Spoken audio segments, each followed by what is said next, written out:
welcome to the second in the series of 4 in effective communication. I'd like to start off by thanking our partners, our elite partners, Franciscan Health and Ivy Tech, our premier partner, Horizon Bank, and our diamond partner, Sage Popovich, for their continual year-round sponsorship of not only NEWA, but all the programs that we put together. Last week, I got some really nice feedback, Barb. I don't know if you've got some too, but some really great emails from people that there's some really great nuggets that we took away, great getting back to basics and things that we know we should be doing that we have to start doing again. So what a great program it was last week. And we look forward to this week. We sent out an agenda, so maybe you can kind of follow a little bit better. Once again, we will have both the slides and this whole presentation recorded. So if you'd like to refer back to it, or if you're not here, you can't hear this, but you can look at it at your leisure as well. So Barb, with that, I'm going to turn it right on over to you. Thank you. This screen was in here as well for the Education and Networking Events Committee, so I wanted to throw that up one moment before I go ahead and jump into the presentation. Because I know this was a big part of being able to have this program put together. So thank you to everybody on this list. All right, today we are going to go into articulating your message. Last week we did some communication etiquette, some basic 101 level stuff with communication. And today we're going to take it a step further. And each week we'll go one more step further. But this week we're talking about articulating your message. This is especially important to people who are in professionals in their industry, high-level professionals, executives, bankers, insurance agents, realtors, business owners.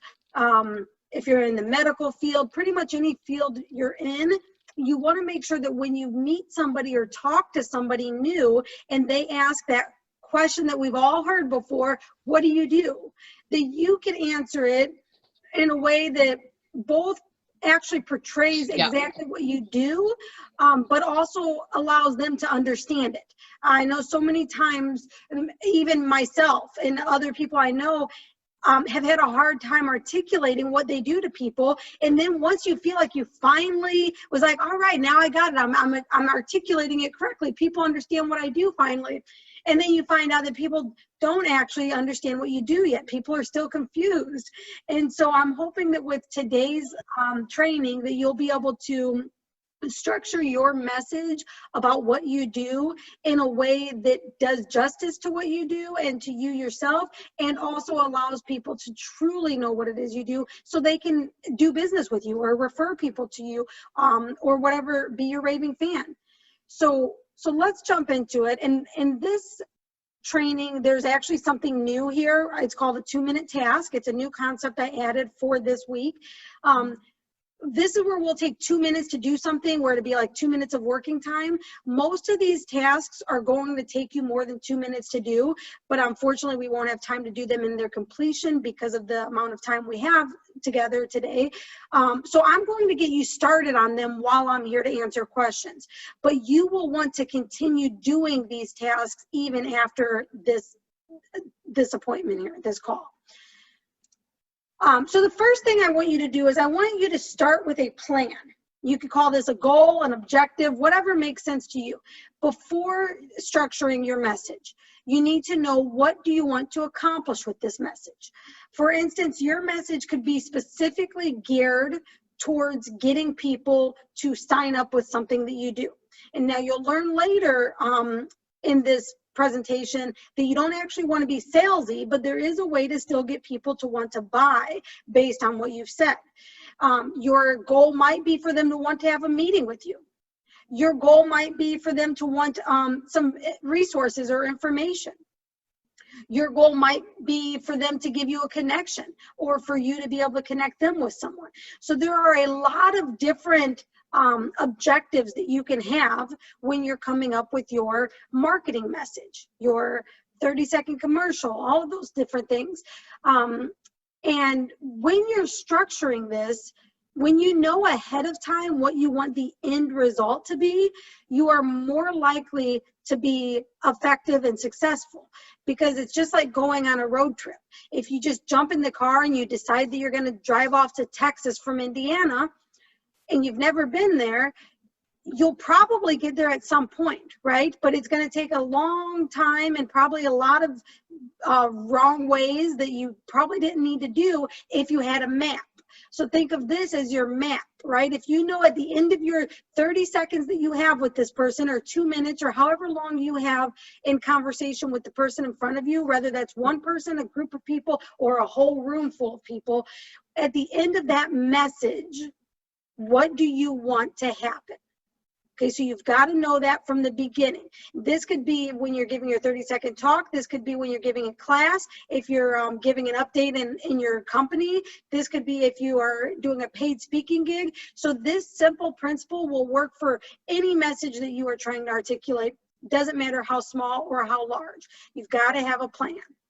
Okay, so know what the purpose of that message is. So right now I'm going to have you guys take about 2 minutes to make a list of the possible objectives that you might want to focus on when you're telling people what you do.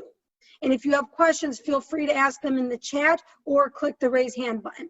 But I'm gonna go ahead and look at my clock. It might not be exactly 2 minutes, guys, but let's go ahead and start now.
Okay, does anybody have any questions on that task, or would anybody like to share what they came up with and get my feedback?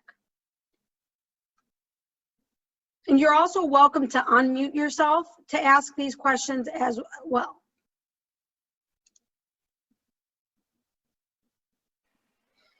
I'll talk. Okay, go ahead, Angela. I wrote connecting with community events in my local community to explore my possible opportunities to inherit their plans so that we can both collaborate together in the community, because my company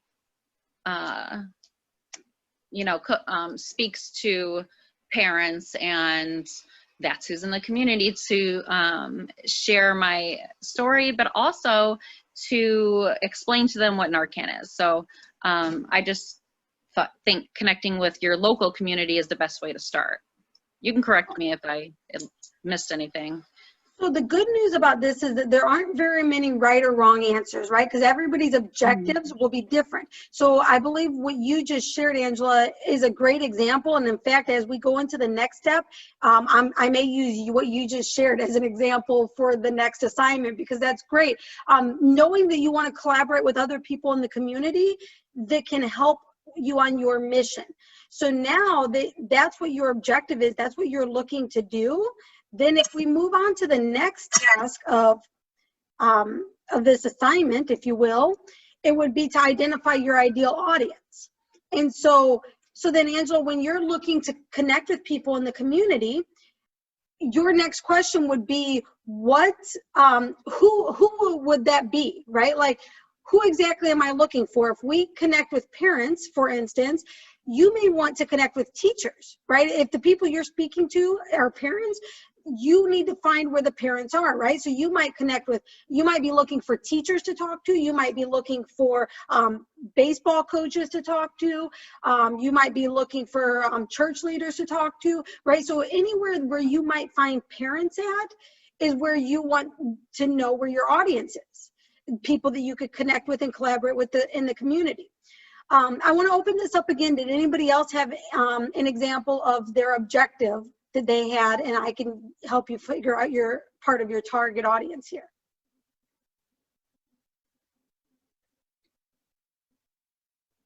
Okay, that's okay if you don't. I will just say for you guys, the great thing about being on a live call that you guys are getting an advantage over anybody who's watching this as a recording is that you guys actually can ask your questions and get answers to them right away. So please don't be shy or hesitant if you feel like you want to ask a question or participate in sharing your response. Please do so. I'm happy to help, and if it's something I've not answered before, I accept the challenge to help you find your answer. Okay, so the next step we're going to do, now that you've identified what your objective is, what you want to be able to accomplish at the end of your message, now you need to define who that message is for. Who is it that you are looking to speak to? And define them in as great of detail as you can. So I'm going to share on the next screen here a worksheet that I put together for some of my clients that I have them do when we work together. And I will also send this worksheet to Sherry to send to you guys with the video and the PowerPoint. But I'm going to leave this up on here on the screen for a few minutes because I want to help people understand when you're creating your customer avatar, it's more than just in Angela's case, we just talked about parents, right? So it's more than just parents or teachers. It's, well, how old are the kids that the parents have? What do they do for fun, right? Down in the who are they? What are their goals and their values, right? Do they have any hobbies? What does success look like to them? Looking down at their problems, their challenges, pain points. Now, because I actually do know what Angela does, when the one who just spoke, she does suicide prevention. So the students that the parents she may be looking for, and I might be wrong, Angela, feel free to correct me if I am, would be parents probably of young teens and young adults, because they're more likely to want to self-harm themselves than a 3-year-old would be, right? So she may not be looking for parents of younger ages. It doesn't mean she can't talk to them or can't help them, but if she's really targeting, she's probably looking for parents of teenagers, right? So then how do they communicate, right? Where do they hang out? All of these different things, the more that you know about these people, whoever you're speaking to, and again, this does not just go for business owners. This even goes for if you are, you know, if you're a manager or if you are a team lead and you're running a corporation that maybe isn't yours, but that's okay. This is not just if you're a business owner. This is for all professionals. And I know that all the women on this call are professional women. So this will go for you no matter which industry you're in and which company you work for. You need to really drill in who it is that you want to speak to. And again, that doesn't mean you turn away someone if they're not part of your target audience, but your message will speak to your target audience, so you'll get more of them. So for instance, maybe 80% of your clientele or your customers are your target audience. And then the other 20% are people that aren't part of the target audience, but they're still good customers. You're not going to say, I'm not going to do business with you because you don't have teenage kids, right? But, or I'm not going to help you or anything like that. But when you know who your target is, everything that you do in your flyers and on your website, in your social media, everything you do will be based around that message for that target audience. Right? So when you stand up and do a 30-second commercial, for those of you who do networking, it will all be based on this audience. And now it doesn't mean that your audience can't slightly change. as needed, right? So your audience might be different for different products that you offer or different services, and your audience might be different based on who you're speaking to, right? So for instance, right now I'm speaking to a group of women.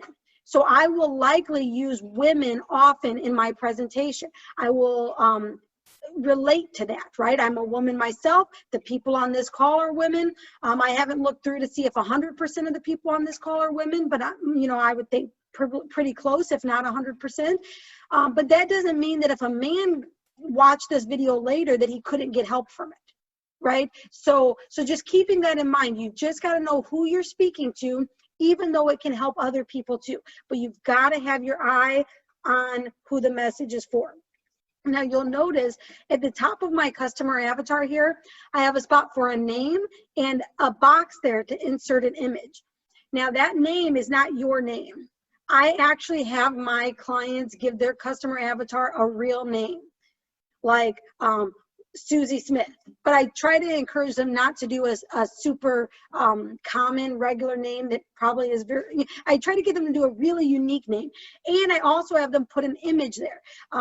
They can find something off of Google. They're not using this to make money or anything. So they can print off an image off of Google that matches who their audience is, right? So for instance, if we go back to Angela, because she's the only person who shared so far, she might have a picture here of a mom who's sitting next to her teenage daughter, right? Maybe talking to her teenage daughter in conversation, because that's who her target is. And the reason why it's important to put a real name there, and a real person, a real image, right? Like not literally like real, like one of your friends, but like make it real, because when you start speaking to this person, then you're more likely to actually speak their language and speak the things that they are likely to hear, because you're directing it at this person. Like you have a visual of who it is. You have a name of who you're speaking to. It's so much more personal. So you've got to go beyond just saying, well, my target is people between 25 and 45. There is a time and a place, I think, for a very broad target. But I think for most people and most businesses and most companies, most industries, the more niche that you get, the more clear that you are, the better results you'll have. In fact, I learned this lesson the hard way a couple of years ago. I didn't know who my customer avatar was, and I was just doing business with anybody who came in, and I was just, my 30-second was all over the place. People didn't really understand what I did.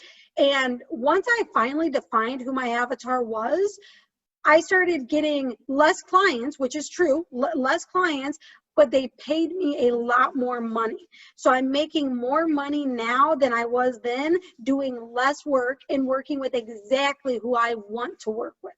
So I'm telling you guys, when you can get this under control, it's freeing. So the next thing we're going to do is we're going to do the 2-minute task.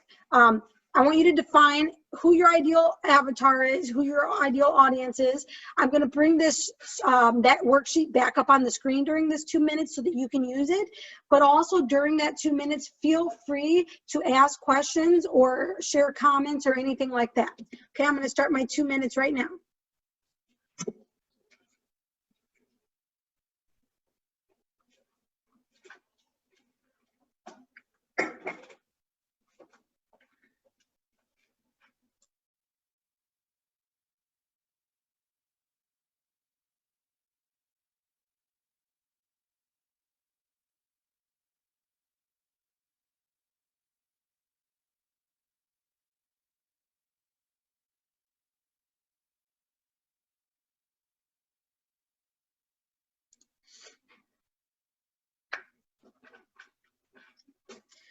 And if anybody would like to run who their customer avatar is by me for some feedback, you're welcome to do that as well.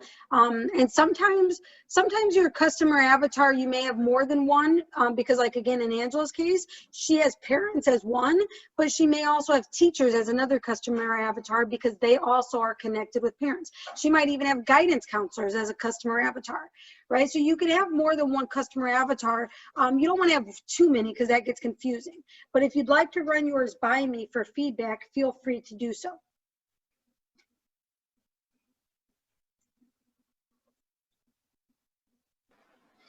So I actually thought about what you said, Barbara, because you did say teachers and parents and coaches and churches, and that's absolutely correct. But I want people to think out of the box too. Like, how about our maintenance men who work in the schools with the kids? How about housekeepers who come in and clean hotels? How about hotel chains? How about secretaries who work with the doctors? So that's something else that, you know, if you're trying to help a certain type of person with any kind of, you know, health resources, those are the type of things that I would try to help somebody with. Like, just kind of think out of the box. That's just my opinion, but I just thought, you know, that might help somebody who might be struggling with, you know, who to help. Yeah, no, that's very helpful, Angela. Thank you for sharing that. And I like how you took that a step further, because you're right. Those first, you know, people that I mentioned, they are the easier connection usually. But sometimes the people who might hear something would be somebody else, like a maintenance, you know, who's sweet, you know, mopping the floor, for instance, and they might hear a kid say something. And so we've got to be able to be involved in all of the areas of our customers' lives. So that's a great point. Thank you. I see there's a chat, something in the chat from Stephanie. Stephanie, thank you for participating and sharing. If you'd like to elaborate more, you're welcome to bring your voice on. Sorry, I'm in the car and my daughter's talking in the background, so I apologize. That's why I put it in the chat. I'm a business professor by day, so obviously, you know, my focus is students of all different backgrounds, ages, socioeconomic status, etc. But I'm a maternal health advocate on the side, so I have to work with both survivors and politicians of both backgrounds, and sometimes that can become difficult, obviously, with differing views. So I guess that was my question, or clarification of that is, what do you think is the best way to handle that when I'm dealing with, you know, different sides of politics and things like that when it comes to the maternal health side? You know, Stephanie, that is a great question. And I'm going to be honest and say, I honestly don't have the answer for that. Because mostly because I don't, I'm not yet very involved with politics. And so I hear how politics go, but I'm just now venturing into learning politics myself. So if anyone has feedback on that, please share that with me. But that is a great question, and I will look for an answer, and I will reach out to you, Stephanie, if I find a good answer for that, okay? Oh, that's fine. Thank you. Yeah, just in my experience so far, you know, I've worked with both political parties because our work obviously is nonpartisan. But then, you know, when it comes down to working with, you know, getting laws passed and bills passed and things like that, you know, there's a lot of back and forth that goes on in conflict between the two parties. So to get them to come to a middle ground is often difficult, but we have been able to hurdle that mountain, so to speak, in the past. Yeah. Okay, good. Very interesting. Thank you very much for participating. We have another question in the chat. What does the WII-FM and USP mean? Thank you, Mary, for answering the first question. And that's a great question. I'm so sorry that I didn't share this earlier. The WII-FM stands for What's in It for Me. What that means is, as your customer, they want to know at the end of the day, what's in this for me? When you help me, what do I get out of it, right? If I buy your product or service, I don't want to know how you're going to do it.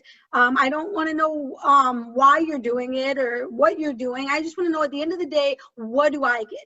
I'll use one of my services as an example. I also know Jennifer is on here as well, and I know she does some social media, so I'll use social media as an example because she and I both relate with it. When we do social media for you, Sure, we can tell you all the fancy stuff that we do, and we can tell you what we use and why we use it and how we do it and exactly how often we're going to do all this. We could tell you all that, but at the end of the day, what you really want to know is that we're going to be saving you time, we're going to be saving you stress, and we are going to be exposing your business and creating a consistent and credible brand for you without you having to do the work. Okay, that's the bottom line. So, so you need to know what it is that you provide as the result for the customer, because when we buy stuff, that's really what we want to know. We're human beings, we're busy, we can't help it. We need to know at the end of the day, is this worth my money? Tell me what I will get out of it, right? In my virtual assistant business, one of the things that we share as what's in it for the customer is, with all the work that we're doing for them, they end up with more time, less stress, and greater productivity, right? So that in itself is enough to be like, yes, sign me up. Whatever I got to do, get me signed up. And then the other question was, what is the USP? So that means unique selling propositions. So you have, let's use realtors as an example. I have a lot of really good friends who are realtors. The average person, they say, knows about 8 or 9 realtors in their immediate circle of influence, right? So at any given time, we can reach out to 8 or 9 people for real estate help if we need it.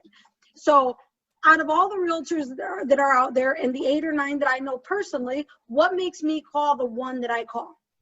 What is that unique selling proposition? Yes, Stephanie, USP, unique selling proposition. So what makes me unique, different from everybody else out there, right? And so whatever industry you're in, you've got to ask yourself that. Like, what makes Angela unique? What makes Barbara unique? What makes Stephanie unique? What makes Mary unique? What is it that makes you unique? And there's something, you guys, and if you're having trouble figuring out what it is, ask people who have worked with you, because they are the quickest to tell you why they see you as the best, why they chose you instead of Jane Doe, right? If you're having trouble knowing why you are different, what makes you unique, then just ask people, because they will tell you. One of the things I've always shared with my business training, you guys are getting a little taste of my business training now, and I've added the 2-minute tasks to kind of add more of what makes me unique. Because when I would do in-person classes before COVID hit, and even when I do a lot of other webinars and stuff right now with my current members, I do, it's a working class. So if I was teaching Facebook, you would have your computer open with your Facebook open, and you would be working inside Facebook while I was teaching you how to do it. So you would leave with your tasks completed, or at least started, depending on how fast or slow you worked. And so I don't just, like a lot of other business trainers in the industry, like I was trained to just give you the information and then let you go do it yourself. Teach you how to do it, let you do it yourself. I didn't feel right about that, because I know that myself, sometimes even with the best of intentions, I may never get to that task. So what made me unique was I made people do the assignment when I was right there in the room with them to help them. Some of them, of course, had to do it later as homework because they didn't work quite as quickly, but they at least got something done. They got something started. So that was my USP in my business training company.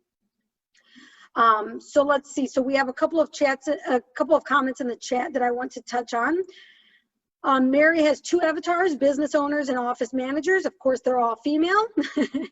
So you guys know what's really cool about this too. When you know what someone else's customer avatar is, you can better refer them. So Mary, I know Mary Wright. I love Mary Wright. Thank you for participating, Mary.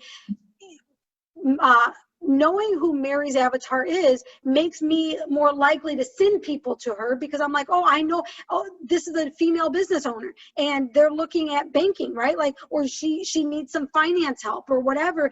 Maybe she's looking to get a business loan, or maybe she just needs to start her bank account because she's a brand new business. I could say, oh, Susie, you've got to call my friend Mary. I know she's a perfect fit. Now, that doesn't mean that if Johnny needed help with those same things that I couldn't say, call Mary, but knowing that Mary works primarily with female, that's who I would look for to send to Mary's way as much as I can. And then Stephanie says that Oh, you are a survivor, Stephanie. That's amazing. And that definitely makes you unique. Because a lot of times people get into these industries because somebody they know has been affected, but you yourself are a survivor. That's very unique. You listen better because of real life experiences and proven leadership. Yes. Oh, Karen Crawford Morris here. I know her as well. What do you mean by language? Is that literal? Yes, it is actual literal. Thank you for asking, Karen. So yeah, what is their language? Do they primarily speak English, or do they have a second language? If so, what is it? Are you, like, for instance, I have one particular client who their target audience is Latinos, and they specifically want Latinos that speak the authentic language, and they have English as their second language, and there's a very real purpose for why this client uses that. So language may or may not be super different for many of you. It might just be what your language is, right? It might just be English. That's okay. Still try to get as descriptive as you can with all these other ones. Not everybody's going to be able to use language very niched, but some of you will be able to. And then we have Angela. My answer is person-centered care. Also, my avatar, Sophia. I like that name. Walks away with education, materials, and homework. Stephanie, your answer is powerful. Yes, perfect. And then as emotional or financial. Yes, Renee, that's a great, so Renee says, sometimes I look at language as emotional or financial. That is a great way to look at it. So yeah, if your language isn't as fun as my client that I just used as an example, you could definitely look at language as a couple of other, you could even use love language there if you want, right? Or like Renee says, emotional or financial, or you know, there could be a lot of different ways that you use language, and all of this stuff could definitely be open to you taking it where you want. It could be as basic or as complex as you're comfortable taking it. Perfect. Thank you guys all so much for participating that much in that segment. That made me feel so great that you guys participated. All right, so let's move on to the next part. And the next one is preparing your elevator pitch. This is also known as your 30-second commercial, especially if you do networking, that's what you know it as. Now, the elevator pitch is interesting because I think it originally got its name from if you were in an elevator with someone and they asked that question of what is it that you do? And then you're only in the elevator for like, what, 10 to 30 seconds, and you're trying to tell them in just a short amount of time what it is you do. That's really hard to do. In fact, one of the mastermind groups I participated in last year, one of our assignments was to try to create our elevator pitch in different time segments. So we needed to have one for 60 seconds, one for 30 seconds, one for 10 seconds, and you guys believe this or not, one for 3 seconds. Okay, so the more options you can have with your 30-second commercial or your elevator pitch, whatever you want to call it, the better, because you may only have 3 seconds to tell somebody, or you might have 60 seconds, or you might have 2 minutes, or you might have 2 days, right? Depending on what the situation is. But you need to know that situation and the time that you have allotted so that you can get your message out clearly without feeling rushed. All right, so what I want you guys to do now is, well, you guessed it, you're going to think of your elevator pitch, and I want you to do it without any prompting for right now, because there is, later there's a training segment that I'm going to give you to help you perfect this. But before I do that, I want you to just write what you think you would say if you were in an elevator and you're talking with somebody and they asked you that question, what is it that you do?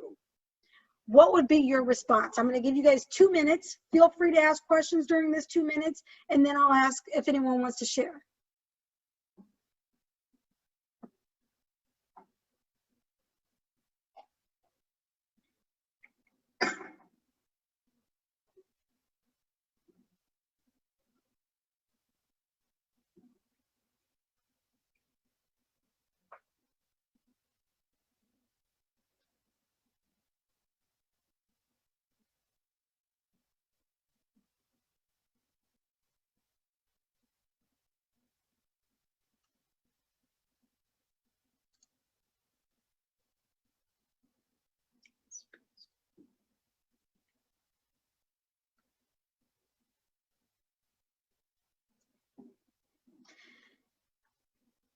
If you want to type your elevator pitch into the chat, that would be helpful, and I will go ahead and read them, and I'll give feedback on some of them.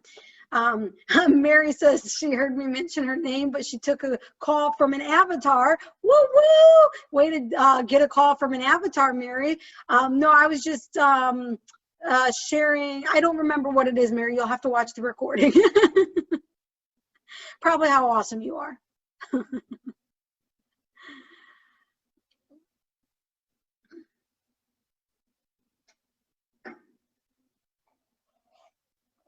All right, so I have one elevator pitch in the chat. I am looking for more. Oh, I see I have a second one now.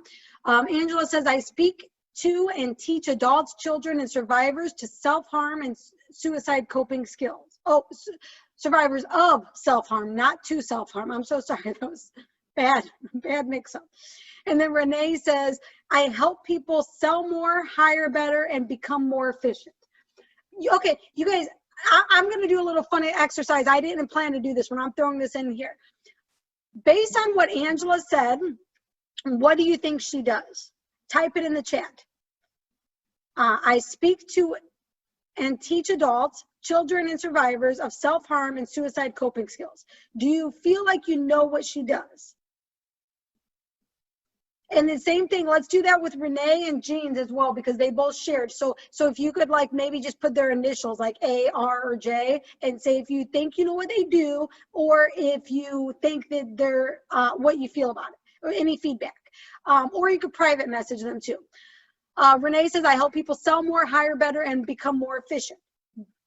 Do you know what she does? Would you want to ask her more questions? Would that have enough for you to say, oh, I want to learn more? And Jean, I help smart people make informed decisions about their financial lives. Okay, all right, tell me if you think you know what Jean does. And those of you who know each other, try not to answer if you know the person. I don't know how many of you really, like, I don't know if this is like you guys meet regularly and so you all know each other really well, like a BNI group, and if so, then maybe this exercise won't work as great as I wanted it to. But let's see, sell more, hire better, and become more efficient. All right, so what I'm going to do is I'm going to mention what I think people do based on what they've shared here, okay? So Renee, I am guessing that you, let's see, you help people sell more, hire better, and become more efficient. You are either a coach or an HR in human resources, maybe? Let me know in the chat if I'm close. Jean, I feel like you are a financial advisor. Or something along that industry. Stephanie, yep, so coach Jean. Oh, Jean also guessed that Renee was a coach, so I'm looking forward to seeing if that's right. Mary says, I assist businesses, big and small, manage their cash and work efficiently by teaching them how to use the proper services. Okay, now, I already know what Mary does, so this wouldn't be fair, but so I'm not going to say it out loud. Some of you know because I did mention it earlier, but Mary, I don't feel like that tells me. I think yours can be a little bit more direct. You don't have to necessarily use the word banking in there, but and I do think you're correct what you do, but you don't want to leave people asking, is she a financial advisor? Is she, you know, insurance or anything? Like you want them to, you don't want them to ask what you are, but you want the question that they're asking in their head, what else? I need to know more. How does that work? Right? So you don't want that question in their head to be, what does she do? Okay. Let's see. I help business owners finance all aspects of their companies, working capital, building and equipment purchases, cash management. Okay, whoever Kay Ireland is, that sounds like a banker to me. I don't know if you are a banker, but if so, that sounds like a banker. Let's see. Jean, investor. Somebody guessed that Jean was an investor. That's interesting, actually. I could see that now that that's mentioned. Jean said yes, so she must be a financial advisor because that's what most people were guessing. I bring the restaurant experience into people's homes. What do you guys think Karen does? I bring the restaurant experience into people's homes. Tiwana says, I am the founder and CEO of Love Logic Life, providing business consulting to small businesses. My goal is to assist and guide you in organized flow, creating a more efficient communication and workflow. Okay, so what Tijuana did there was she told you her her position, well, her name, her position, her company, and then exactly what she provides, who she provides it to, and what her goal is. Tijuana, I love what you did. What I would like to see added to that is, at the end of the day, what do I have? I think you touched on it a little bit, like my goal is to assist and guide you in organizational flow, creating more efficiency, communication, and workflow. But after all those things are done, what am I going to have, be, or do, right? Like, tell me what's in it for me.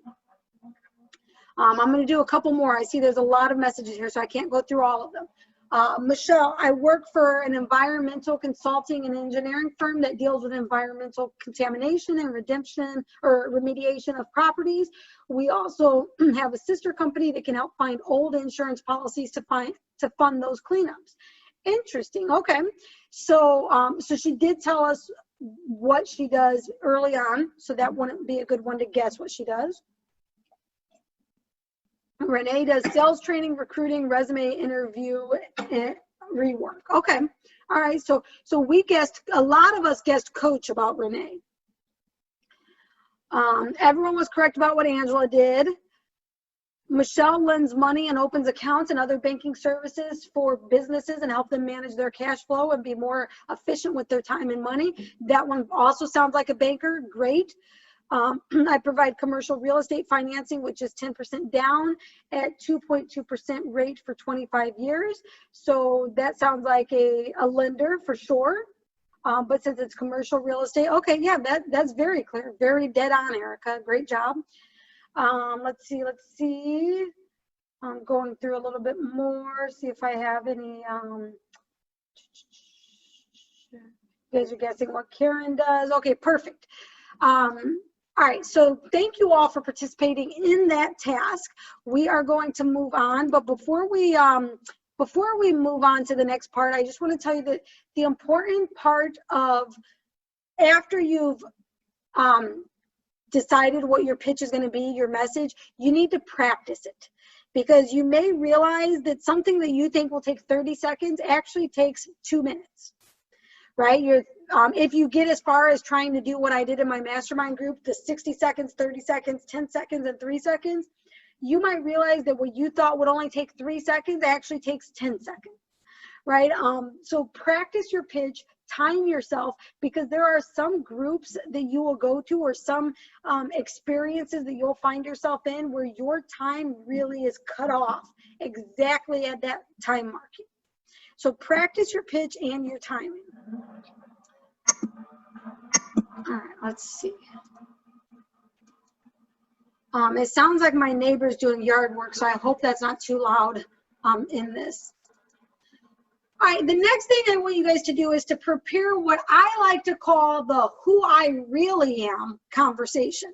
Okay, because a lot of times when you ask somebody what they do, they're going to tell you their professional side of what they do, right? But every once in a while, you hear people share their personal side or what they're passionate about. So a lot of times when I meet with people one-on-one, and I'll ask them the question, you know, tell me a little bit about what you do, and they'll tell me, and then I'll say, okay, well, who are you outside of that, right? Who is Bridget outside of what she does? Who is Andrea outside of what she does professionally? Like, I want to know who you are as a person. So in this conversation, what I'd be looking for is, I'm a wife, I'm a mother, I'm a Christian, right? I love Jesus. I help build businesses. I build people. I truly love and care about the people and the businesses that I work with. Right? My children are these ages. My son plays football, my daughter plays soccer, right? I really enjoy reading. The way I relax is to take a nice hot bubble bath. I may enjoy a nice glass of wine on the weekend, or, you know, my favorite drink is coffee. I've been learning how to make really delicious smoothies lately for my health.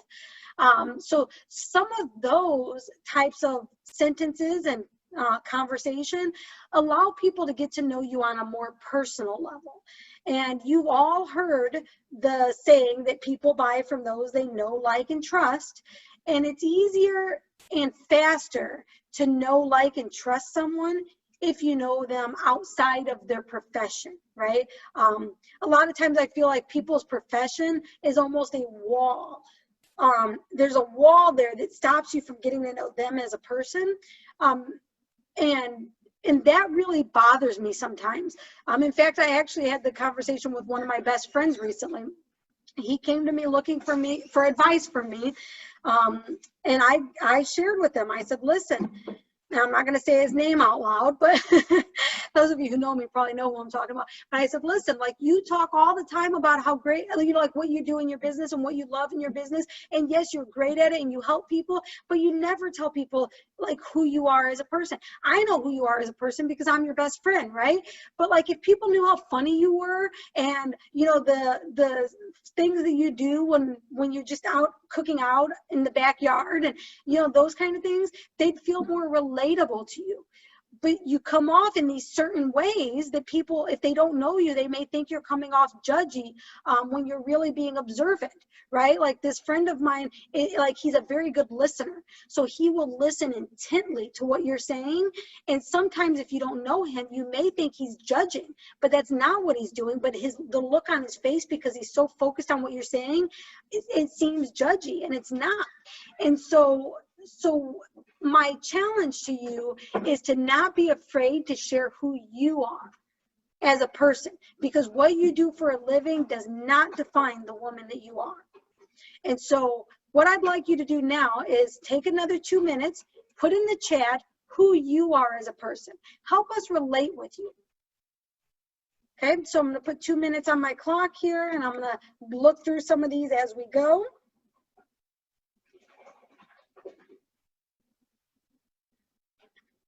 Stephanie, I like that. I'm a mother, wife, fur mom. My fur baby's laying right next to my feet right now. I work 3 full-time jobs. I'm a mom, professor, and ambassador. You are very busy, Stephanie. And then TM Connell is a color guard mom. I'm not sure what that means, but I'm interested to know. Special education, special needs advocate, scrapbook maker, and member of a community band. Wow. Okay. Now, whoever TM Connell is, I need to know what your first name is, because I know it's not TM. So tell me that first of all. Tracy. Okay. And you sound like so much fun, right? Like, I don't even know what you do for a living, but you sound like fun. Now I want to know what you do for a living. So tell me that too, please. Angela, I'm a grandma of 2. I have 4 grown adult kids and 1 in heaven. And Angela, you are humble. You didn't say how awesome you are. And actually, I want to use that as an example. Angela, you just, business doesn't define you, but what you shared just now was only what you are to others. You're a grandma, you're a mother, right? But who are you outside of the children and the grandchildren? Share more, Angela, share more. Angela says, I also love to loom. I don't know what that means either, Angela. I need you to tell me. Tracy is an environmental consultant. Okay, perfect. Tracy, connect with me on social media. I've got to know you. Let's see, Jennifer, I am a community builder, camper, and love to cook. Oh, that sounds fun. Jennifer, tell us more about the cooking that you love to do. Do you cook on the grill? Do you make recipes up? Do you follow recipes? That sounds like a lot of fun. And of course, I already know Jennifer and know how wonderful she is. Maddie, long distance runner, CrossFit enthusiast, fur mom, wife, graduate student, full-time employee, and nature lover. Now, how fun does that sound? I feel like I've just met Maddie. I don't know her, but I feel like I can picture her, and I could probably even put a picture of her in my mind right on that customer avatar, right? Not saying she's my customer or anything like that, but like I could picture exactly who she is based on that description. Renee, I'm a mom, a business owner, juggling my life and trying to help others find balance too.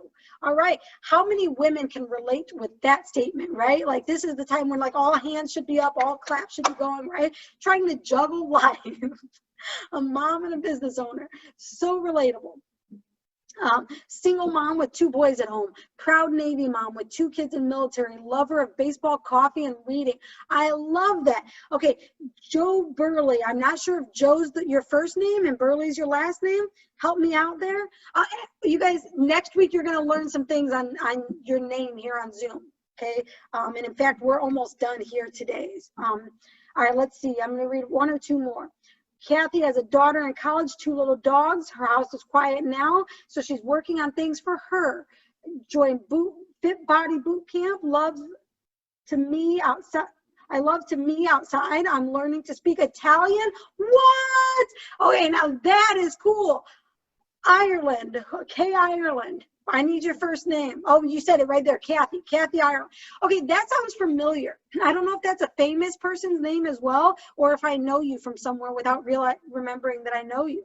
But how cool. I encourage you guys to connect with each other if you're not already connected on social media. And if somebody says something that intrigues you here, connect with them. And of course, connect with me if you haven't already, because I love to get to know you guys as well. All right, I don't have time to read all of them right now, but wow, you guys, this is an amazing group of women here. I am so excited to be part of you guys right now. Okay, perfect. So let's move on to the next part, because we are running out of time. I want you to acknowledge what you can contribute to other people and do it enthusiastically. If you hear somebody say that they need, like I saw on Facebook today, one of my friends says she needs a housekeeper. She's pregnant, she's about to have a baby. She needs somebody to come help clean her house because she doesn't want to do it when the baby comes. If I knew a house cleaner, I would be sending that person to my friend. If you're a house cleaner or you know one, let me know, because I'm trying to refer my friend to people she could use, right? So do it enthusiastically. Don't have the mindset of, oh, well, that's not what I do, so I'm not even going to respond. Help your friends out. Help your network out, because the more you help others, the more it's going to come back to you. So do it, and do it enthusiastically. We're going to skip this 2-minute task because of time, but I want you to think of things that you can contribute quickly, easily, and for free to people, right? If you've got some tips that can help somebody in certain situations, what would those be? That's a homework assignment. And then I want you to give more than you take. Your message should be about helping other people, not to sell to them. So an example is what I call, well, it's called Story Brand by Donald Miller. There's a book out on it. There's a lot of training out on it. And I'm going to go into it quickly, but I'm going to also share the link with you guys. When I send Sherry all this information, I'll share the link so that you guys can actually learn more about it and do it for yourselves. So basically what it says in a story brand is that you are telling a story to be able to relate to your audience so that they understand why they should do business with you. So for instance, a character has a problem, they meet a guide who understands their fear, and that guide gives them a plan. And that calls them into action. And then they get the results, right? Success or failure. And so an example that I like to use, this is also used in the book, Story Brand by Donald Miller, is Star Wars. Star Wars, most people know, they've heard of, right? So you have Luke. His problem is the evil empire. Is he a Jedi? And then he meets Obi-Wan Kenobi, the guide. He's been there and he understands exactly what Luke is going through. And then he tells Luke he has what it takes. He trusts the Force. And then it calls him into action to go and defeat the Empire. And then the result, the action, the results are there. Either one thing happens or the other, success or failure. So he either destroys the Death Star for success, or the rebellion is crushed, right? And so Star Wars is one that most people can relate to. But you can do this for your business as well. So again, here's the screen, here's the example. You're going to get copies of all of this and the link to the video. And then what it looks like when you go to the website, which I have on the bottom, but I'll share it in email as well, mystorybrand.com, it will look like this. Well, you will create your character. You'll create the problems your character has. Then what makes you the guide, right? Who are you as the guide? You give them the plan. Calls them into action, And then you'll notice there are different types of action, and then the results come in, right? Either there's a successful result or there's tragic results, which are failure. And then look at the bottom right, the identity, who the character goes from and who they become. So this is a story. This is how people can relate to you. This is what we're teaching in our mastermind group right now as we speak, how to create a story that shows somebody what they will become when they work with you. All right, and so we're going to skip the 2-minute task because we don't have time for it. I do want to let you know that in the next 24 hours, I will be sending to Sherry the link to this recording, the PowerPoint slides, the customer avatar worksheet, the link for the story brand, and something new, which is a link or a survey. There'll be a link for a survey to find out what you think about this workshop, because it will help Niwa in knowing what you guys would like for the future and if this was helpful, and it will also help me in knowing if this is something that maybe I should be sharing with others as well. Okay, so please complete that survey. Please, please, please complete the survey. You can do it anonymously if you want, but it'd be helpful if you don't do it anonymously in case we have questions. And then the last thing, I'll put my contact information on the screen, and I will open it up for any last questions that anybody may have before we jump off of here.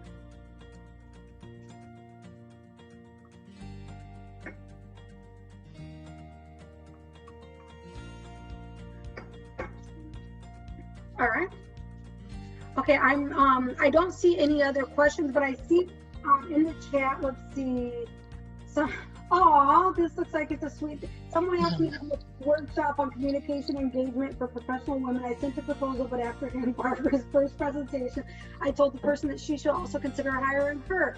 Oh, that is awesome. Okay, the person, this says, this came from owner. I don't know who that is. Tell me what your first name is. And please, if we're not already connected on social media, please connect with me on social media. Oh, good, there's a cleaning service somebody had there. You guys, I really have been enjoying working with you guys and sharing this stuff. I'm looking forward to next week. Next week, we're going to talk about virtual meetings, which is what we're on right now. I'm going to share with you guys some great ways to make the most of your virtual meetings, some do's and don'ts of that as well, and some tricks.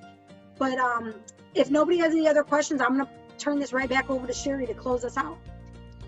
Thanks, Barbara. That's okay. This is Andrea. Both Erica and I, for everyone that has left their video on this entire hour, we feel like you should get a gold star, or you are so committed to leaving your video on and participating the entire hour. Way to go to you guys. So thank you. Like I said, we'll have everything up for you guys within the next day or so. Feel free to fill out the survey, etc. If you have any comments that you'd like to share with us personally, just give us a holler, and we will see you next week. Thank you so much. Thank you. Thank you. Bye. Bye.